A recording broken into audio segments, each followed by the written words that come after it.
Hello guys, welcome to ஐமஸ் கிச்சன். இன்னைக்கு நம்ம பைங்கன் கா கட்டா அப்படின்னு ஒரு ரெசிபி செய்ய போகிறோம். இது வந்து பெங்களூர் சைடில் ரொம்ப ஃபேமஸான ரெசிபி. வாங்க எப்படி செய்யலாம் பார்க்கலாமா?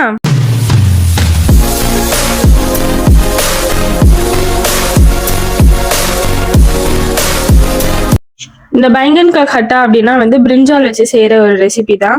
இந்த பிரிஞ்சாலில் வந்து எவ்வளோ நம்மளுக்கு வந்து குட் திங்லாம் இருக்குன்னு சொல்லிட்டு நம்ம நிறைய பேர் தெரியாது. இது பார்த்தீங்களா, ட்வின்ஸ் பிரிஞ்சால் ஒன்று நான் வச்சுருக்கேன்.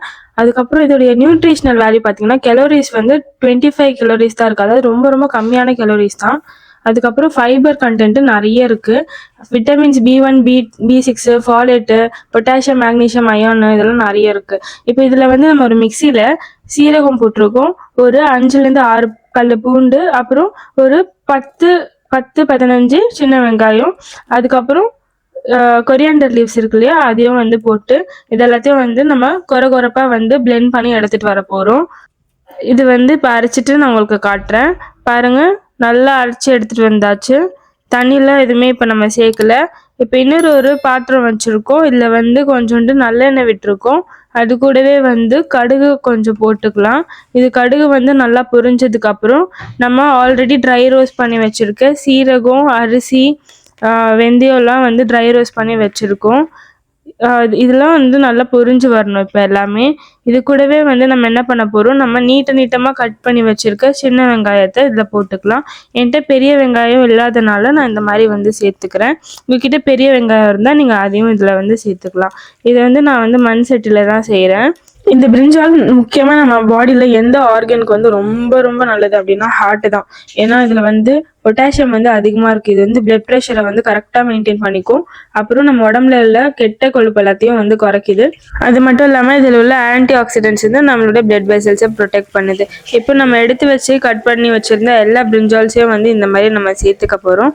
சேர்த்துட்டு இந்த கலர் வந்து கொஞ்சம் நல்லா சேஞ்ச் ஆகி வரட்டும். பாருங்கள், நல்லா கொஞ்சம் பேல் கலராக இந்த நம்ம ஃப்ரை பண்ணது கூடயே அது வந்து மிக்ஸ் ஆகணும் நல்லா.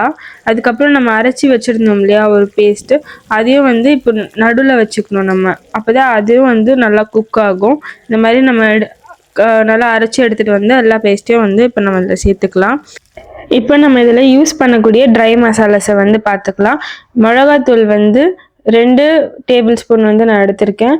அதுக்கப்புறம் தனியாத்தூள் வந்து மிளகாத்தூளை விட கொஞ்சம் எக்ஸ்ட்ராவாக 2 டேபிள் ஸ்பூன் அப்படி எடுத்துக்கோங்க. மஞ்சள் தூள் 1/2 table spoon, Kashmiri chilli powder கலருக்கு அது கொஞ்சம் சேர்த்துருக்கேன். இதெல்லாமே வந்து இப்போ நம்ம சேர்த்தாச்சு. உங்ககிட்ட வந்து நார்மல் மிளகாத்தூளில் குழம்பு மிளகாத்தூள் இருந்தால் நீங்கள் வந்து அதையும் சேர்த்துக்கலாம். அதுக்கப்புறம் இது வந்து தக்காளி பியூரி பண்ணி வச்சுருக்கோம். ஒரு 3 தக்காளி, ஒரு சின்ன சைஸ் தக்காளி தான் வந்து பியூரி பண்ணியிருக்கோம். அதையும் இதில் சேர்த்தாச்சு. பார்த்தீங்களா, குழம்பு நல்லா கமன்னு நல்லா சூடாயிடுச்சு. ஏன் இது வந்து பைங்கன் கி கட்டா அப்படின்னா புளி தண்ணி வந்து இப்போ நம்ம சேர்த்துருக்கோம் பாருங்கள். இந்த அளவு வந்து புளி தண்ணி வந்து சேர்த்துக்கோங்க.